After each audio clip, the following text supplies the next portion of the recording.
2장 40절부터 42절까지만 함께 합독하겠습니다. 신약성경 190페이지 2장 40절에 42절을 같이 읽습니다. 시작. 또 여러 말로 확정하며 권하여 이르되 너희가 이 패역한 세대에서 구원을 받으라 하니 그 말을 받은 사람들은 세례를 받으며 이날에 신도의 수가 3천이나 더하더라. 그들이 사도의 가르침을 받아 서로 교제하고 떡을 떼며 오로지 기도하기를 힘쓰니라. 아멘. 사랑방은 우리 교회 성도들 10명에서 12명 정도로 이루어진 작은 그룹을 의미합니다. 사랑방이 없다면, 오늘 설교의 제목입니다. 사랑방이 없다면 어떻게 되겠습니까? 우리 교회는 사랑방이라고 부르지만 어떤 교회는 목장이라고 혹은 셀이라고 다락방이라고 순이라고 구역이라고 다양하게 부릅니다. 소그룹을 무엇이라고 부르든지 간에 사랑방이 활발하지 않으면, 사랑방이 없으면 그 교회는 건강한 교회가 될 수가 없고 그 교회의 미래는 없다고 할 수가 있을 것 같습니다. 예수님께서 성천하시기 전에 제 아들에게 예루살렘을 떠나지 말고 아버지께서 약속하신 성령을 기다리라, 그렇게 말씀하시고 성천했습니다. 제자들은 마가의 다락방에 모여서 120명의 성도들이 마음을 같이 해서 오로지 기도에 전념했습니다. 한두 시간 기도하고 시간이 되었다고 기도를 마친 것이 아니고 응답될 때까지, 하나님 아버지께서 약속하신 성령을 보내주실 때까지 그 한 가지 제목을 가지고 끈질기게 인내하면서 집중해서 기도했습니다. 기도한 지 약 열흘쯤 지나서 오순절날이 되었고, 오순절날 이른 아침에 성령께서 바람처럼 불처럼 임하여서 기도하던 120명 성도가 모두가 다 성령의 충만을 받게 되었습니다. 성령 충만한 성도들에게 나타난 제일 첫 번째 변화는 그들의 입에서 각기 다른 언어를 말하기를 시작했습니다. 다른 방언으로 하나님이 하신 큰 일을 증거하기 시작했고, 그것은 오순절을 지키기 위해서 천하 각국에서 모였던 경건한 유대인들이 자신들이 태어난 방언으로, 자신들의 모국어로 하나님께 행하신 위대하고 놀라운 일을 직접 듣게 되었습니다. 그것을 보고 어떤 사람들은 놀라고 어떤 사람들은 조롱했습니다. 그때 베드로가 일어나서 지금 일어나고 있는 일이 무슨 의미가 있는지 구약 요엘서를 인용하면서 그것을 해석해 주었고 설교했는데, 베드로의 설교의 결론이 무엇인가 하면, 여러분이 십자가에 약 50일 전에 못 박은 나사렛 예수를 하나님이 주와 그리스도가 되게 하셨습니다. 여러분이 약 50일 전 6월절 기간에 십자가에 못 박아 죽게 한 바로 그 나사렛 예수가 바로 주님이시고 그리스도입니다 라고 증거했습니다. 그 베드로의 설교를 듣고 수많은 사람들이 가슴을 치면서 형제 우리가 어찌할꼬 라고 탄식했습니다. 그럴 때 너희가 회개하여 각각 예수 그리스도의 이름으로 세례를 받고 죄 사함을 받으라, 그리하면 성령의 선물을 받을 것이다 라는 권면을 듣고 그 말을 받아들이고 그날 세례받고 신자가 된 사람이 무려 3,000명이나 되었습니다.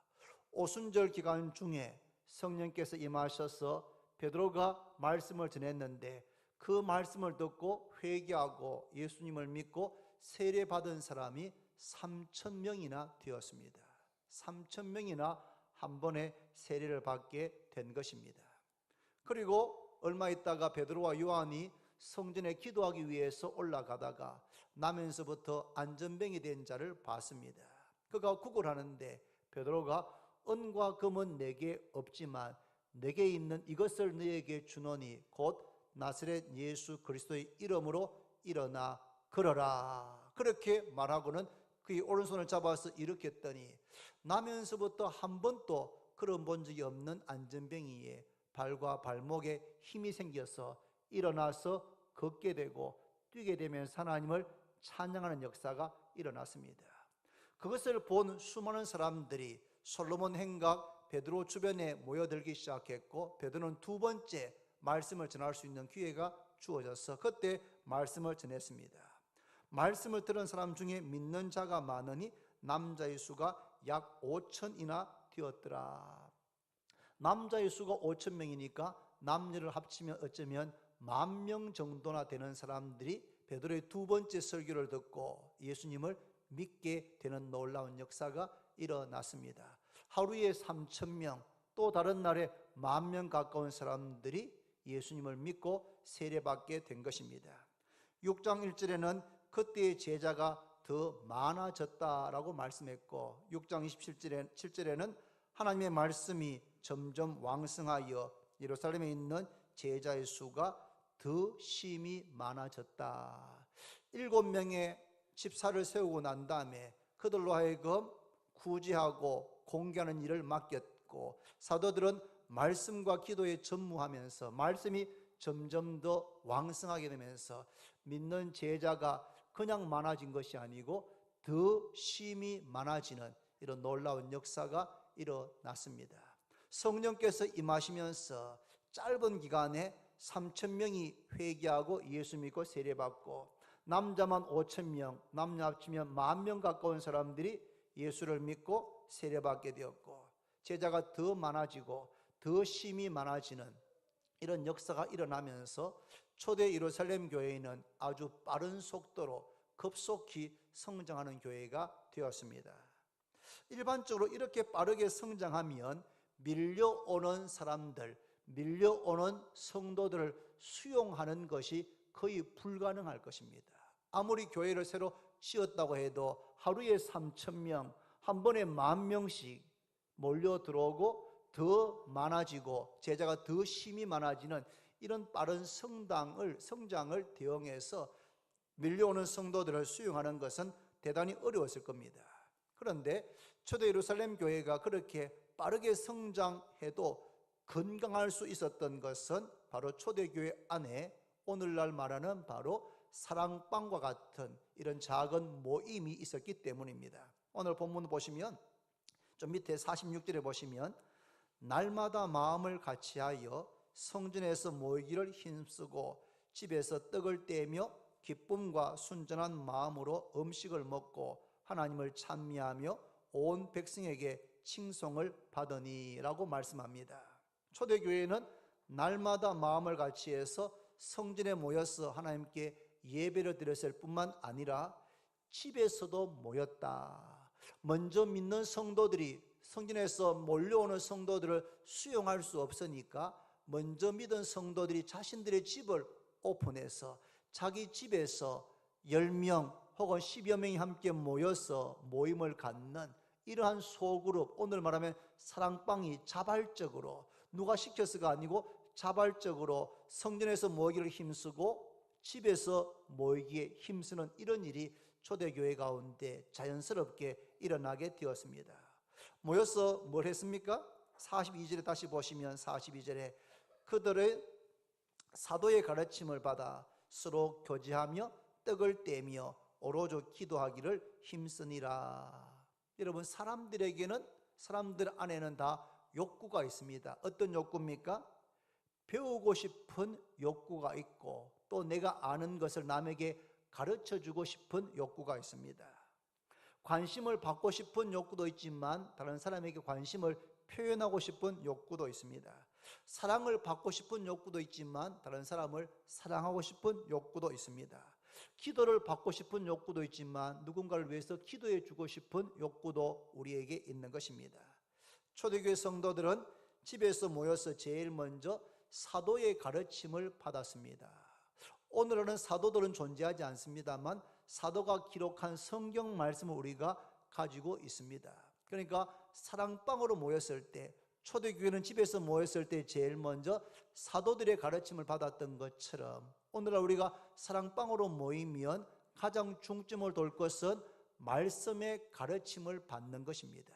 누가 사랑방 리더가 일방적으로 말씀을 가르치는 것이 아니고 사랑방 가족들끼리, 사랑방 가족들이 서로 내가 은혜 받은 말씀, 내가 깨달은 말씀을 피차 가르치는, 피차 가르치고 피차 배우는, 나도 배우고 나도 가르치는, 그래서 말씀으로 서로 피차 가르치는 이런 일들이 사랑방 가운데 있었다는 겁니다.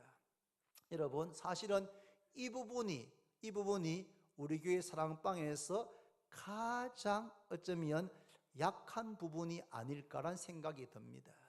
저는 제가 카페에 가서 성도들이 교제할 때 그것을 다 이렇게 옆에서 들어보지는 않았지만, 우리가 예수 믿는 성도들이 우리의 생활은 어떻게 지내는지 관심을 갖고 안부는 하지만, 내가 깨달은 말씀, 내가 은혜 받은 말씀, 설교 말씀이든 큐티한 말씀이든 통독한 말씀이든 내가 읽고 들은 말씀 가운데 내가 은혜 받은 말씀을 다른 성도들에게 겸손하게, 그러나 그것을 편안하게 잘 나누는 것은 우리에게 조금은 익숙하지 않는 면이 있습니다. 저희 집도, 저희 형님도, 제 여동생들도 다 일찍 좀 은혜를 받았습니다. 학생 시절 때 은혜를 받고 성경 말씀도 열심히 읽고 성경도 공부하고 그렇게 했습니다. 그런데 가족들이 모이면 이렇게 은혜 받은 말씀을 나누는 것은 매우 어색하게 느껴질 때가 많습니다. 여러분, 그것을 우리가 넘어서야 됩니다. 사랑방에 모였을 때에 들은 말씀을 가지고 함께 이 말씀이 내가 어떻게 내게 은혜가 되어졌는지, 나에게 무슨 말씀으로 들려졌는지를 함께 나누면서 피차 가르치고 배우게 되기를 바랍니다. 사랑방은 그러므로 말씀 중심의 말씀을 나누는 그런 공동체가 되어야 하는 것입니다. 또 사랑방은, 초대교회는 성도의 집에서 모여서 서로 교제했습니다. 서로 돌아보고 서로 관심을 가지고 사랑을 베풀기도 하고 사랑을 받기도 했습니다. 그런데 초대교회 성도의 교제는 떡을 떼면서 교제했습니다. 이 말은 매번 먹을 때마다 간식했다는 것이 아니고, 떡을 떼었다는 것은 성찬식, 예수님의 십자가 죽으심을 기념했다고 하는 전형적인 표현입니다. 성찬식을 하기 위해서 떡과 포도주를 따로 준비한 것은 아니지만, 초대교회 성도들은 모일 때마다 떡을 떼면서 예수님의 십자가 죽으심을 기념하고 기억하면서 교제를 나누었다는 사실입니다. 사실 우리 교회는 1년에 2차례만 성찬식을 합니다. 그런데 영국 성공회나 영국에 있는 많은 교회들은 매주일 성찬을 행합니다. 처음에 저는 그것이 되게 어색하게 느껴졌습니다. 이거 너무 자주 하게 되면 이 가치가 떨어지는 거 아닌가라는 인상을 받았는데, 매주일 짧은 한 5분 정도 이미 나누어진 것 떡과 포도주를 잠시 먹고 기도하는데 그것이 참 마음에 아주 감동이 되는 것을 경험한 적이 있습니다. 우리가 여러분, 떡을 실제로 떼고 잔을 나누지 않는다 할지라도 사랑방에 모일 때마다 예수 그리스도가 성도의 교제의 중심이 되기를 바랍니다. 우리가 여러 가지 생활의 이야기 할 수 있습니다. 자녀 양육 이야기 할 수 있습니다. 부부관계 이야기 할 수 있습니다. 경기가 어떠다는 얘기 할 수 있습니다. 그러나 성도가 모였을 때 사랑방 모임은 말씀을 나누고 예수 그리스도가 우리의 교제의 항상 중심이어야 한다는 사실말은 잊어서는 안 됩니다. 또한 사랑방 초대교회는 자신에게 있는 것을 움켜쥐지 않고 필요한 사람들에게 나누어 주었습니다. 어떤 면에서 여러분, 거창한 구호보다도 작지만 구체적인 그런 사랑의 실천이 사람의 마음에 깊은 감동을 줄 때가 있습니다. 교회가 구제해야 된다, 구제합시다 막 그렇게 외치는 것보다도 사랑방 가족들 가운데 어려운 분이 있을 때에 아무도 알지 못하게 작지만 구체적으로 어떤 도움을 줄 때에 그것이 그 성도의 마음에 깊은 감동과 울림을 주는 경우가 많이 있다는 사실입니다. 초대교회는 사도의 가르침을 받고 서로 교제하고 떡을 떼고 그리고 오로지 기도하기에 힘썼습니다. 전도 말씀을 드렸지만 우리 교회에서 카페에서 만나서 교제하거나 혹은 사랑방으로 모이거나 모여서 30분, 1시간 교제하고 나면 그냥 일어나시지 말고 그 모임을 마치기 전에, 그 교제를 끝내기 전에 이렇게 나이가 1살 더 많은 분께서라도 이렇게 집사님께서 한번 기도하시겠습니까? 오늘 우리가 참 교제를 잘 나눴는데 집사님께서 한번 기도를 해주시고 기도하시고 우리가 예배 자리에 들어갑시다. 그렇게 하면 처음에 좀 어색할지 몰라도 그래요? 제가 한번 기도하겠습니다. 그렇게 하면서 짧게 방금 나누었던 이야기 가운데 알게 된 기도 제목, 하나님 우리 권사님이 요즘 이러하시답니다. 하나님께서 건강하게 하시고 그 가정에 이런 자녀들에게 기도 제목이 있는데 하나님께서 들어주십시오. 그렇게 우리의 여러 가지 필요도 하나님께 기도로 올린다면 우리의 그 교제가 더욱더 성숙하고 풍성할 줄로 믿습니다. 꼭 카페에서 다 그렇게 못하도록 또 사랑방이 모이거나 전도회가 모이거나 몇 사람이 모여서 교제할 때는 꼭 마치기 전에 함께 기도하고 누군가 한 분이 마무리 기도하고 그렇게 일어나시면 그 교제가 훨씬 더 은혜롭고 건강한 교제가 될 줄로 믿습니다. 오늘 제가 오전에도 말씀을 드렸는데 기도 외에 다른 것으로는 이런 종류가 나갈 수 없다. 우리 교회에 지금 가장 절실히 필요한 것은 기도입니다. 믿음의 기도입니다. 믿음의 기도. 기도해야 되는 것을 아는 것과 실제 기도하는 것은 차원이 다릅니다, 여러분. 우린 다 기도해야 되는 거 알고 있습니다. 그러나 실제 기도 자리에 나오고 무릎을 꿇고 시간을 10분, 20분, 30분 기도로 자신의 문제를 뚫어내는 그런 경험하는 것이 중요하고, 교회적인 차원에서 느헤미야가 온 백성들이 함께 성벽을 재건한 일을 완성했던 것처럼, 교회 건물을 지었던 것처럼 우리 교회가 온 성도의 마음이 하나가 되어서 성령의 능력으로 우리 교회가 비상하게 해달라고 기도해서 성령의 능력으로 교회가 비상하는 것이 무엇인지를 경험하는 것은 매우 중요합니다.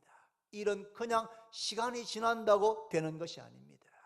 개인도 기도하지만 사랑방에서, 가정에서, 교회적으로 이것을 위해서 간절히 기도할 때 하나님께서 우리의 기도를 들으시고 하나님께서 일을 행하신 하나님께서 일하시고 역사하실 줄로 믿습니다.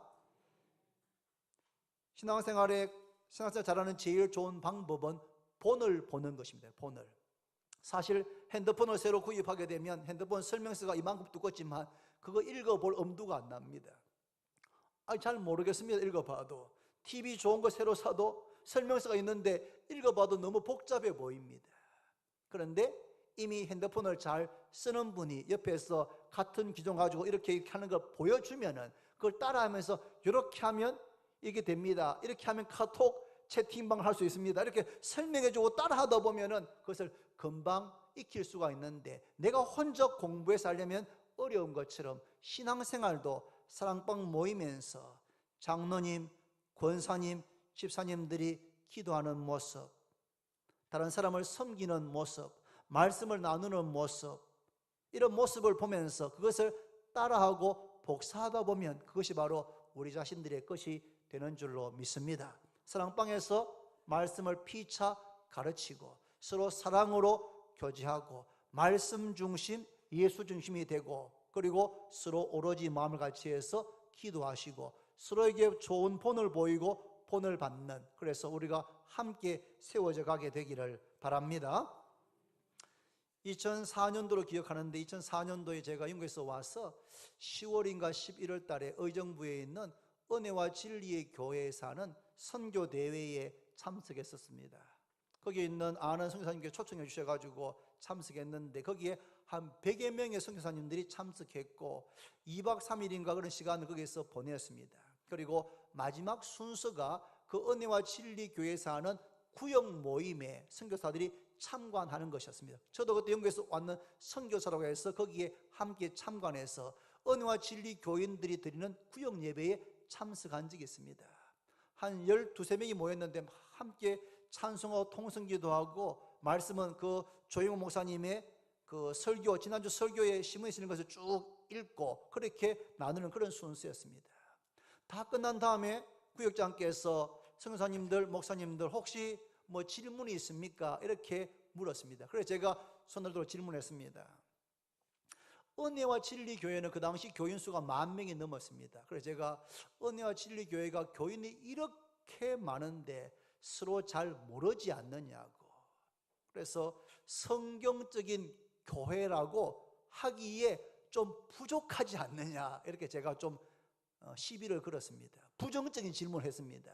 이렇게 교회가 크면 서로 잘 알지도 못하고 그러면 정말 성경적인 건강한 교회라고 말하기 어려운 것 아닙니까? 라고 질문을 드렸습니다. 그랬더니 그 교육장께서 이렇게 대답했습니다. 목사님, 저는 저희 교회 성도 수가 몇천 명인지 아니면 10,000여 명인지 저는 잘 모릅니다. 저는 그것에 크게 관심이 없습니다. 그렇지만 저희 구역 15명 정도 되는 저희 구역 성도들끼리 저희들은 충분히 사랑하고 사랑받고 있습니다. 그리고 몇 개 구역이 모여있는 저희 교구가 한 120에서 한 150명 정도 되는데 저희는 이 120에서 150명 정도 되는 교구 사람들끼리는 저희가 충분히 서로를 알고 교제하고 있습니다. 저희는 저희 교회가 규모가 작은 교회보다 사랑이 부족하다고 절대로 생각하지 않습니다. 그렇게 대답을 듣고 제가 얼굴이 화끈거렸습니다. 괜히 규모가 큰 것 때문에 제가 조금 시비를 걸고 싶었는데 자기들은 이 규모가 큰 것 때문에 뭐 자랑스러워하는 것도 아니고 그런데 그 큰 교회 안에 있는 교구, 교회 안에 있는 사랑방 가족들끼리는 충분히 서로 사랑하고 사랑받고 교제하고 있다고 하는 그 구역장의 그 고백은 지금도 잊을 수가 없습니다. 저는 우리 교회가 그런 건강한 사랑방 모임이 되기를 바랍니다. 초대교회는 교회를 부흥시키기 위해서 사랑방을 조직하지 않았습니다. 성일에 모여서 예배를 드리는 것이 부족하고 아쉬워서 집에서 또 모였습니다. 집에서 모여서 사도의 가르침을 받고 서로 교제하고 떡을 떼고 그리고 서로 간절히 뜨겁게 기도하고 피차에 서로 필요한 것들을 서로 채워주는 그런 모임이 되었던 것입니다. 그랬더니 42절 7절 하반절에 주께서 구원받는 사람을 날마다 더하게 하시니라. 그런 사랑방이 있었기 때문에 집에서 모여서 사도의 가르침을 받고 교제하고 떡을 떼고 함께 기도하며 서로를 돌아보고 세우는 사랑방이 있었기 때문에 주께서 구원받는 사람을 날마다 더하게 하셨다라고 말씀하고 있습니다.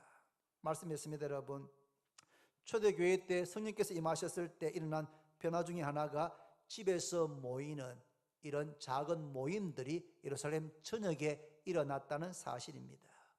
우리 교회도 성령께서 우리를 도우셔서 우리 교회에 있는 26개의 사랑방이 모일 때마다 건강하고 은혜가 넘치고 기쁨이 넘치는 그런 사랑방으로 세워지게 되기를 바랍니다. 그렇게 되기만 하면 주님께서 날마다 구원받는 사람들을 더하여 주시고 또 그런 분들은 사랑방을 통해서 교회에 정착하고 믿음의 뿌리를 내리게 되고 예수님의 제자가 될 것입니다. 사랑방이 없다면 교회의 미래도 없다고 저는 생각합니다. 교회를 사랑하고 주님을 사랑하는 그 마음이 사랑방 가족들을 서로 사랑하고 서로 섬기고 서로 세우는 모습으로 나타나게 되기를 바랍니다. 기도드립니다. 하나님 아버지 감사합니다. 오늘도 저희들 사랑방 날아오르기란 이름으로 두 번째로 모이게 됩니다. 우리 교회 26개의 사랑방이 초대 예루살렘 교회에 집에서 모였던 사랑방 같게 하여 주옵소서. 모일 때마다 서로 돌아보게 하시고 말씀을 나누게 하시고 말씀이 중심이 되게 하시고 서로 교제하되 예수님의 십자가가 중심이 되게 하여 주시옵시고 오로지 마음을 같이해서 기도하고 서로에게 좋은 신앙의 모델이 되고 본을 받고 본을 보이는 그런 사랑방이 되어서 사랑방에 한번 참석하기만 하면 그 풍성한 은혜에 매번 참석하고 싶은 마음이 더욱더 일어나는 그런 그런 사랑방이 되게 하여 주옵소서. 특별히 앞서서 수고하고 섬기는 52분의 사랑방 리더들에게 함께 하시고 성령과 주님의 사랑으로 충만케 해 주옵소서. 예수님의 이름으로 기도드립니다. 아멘.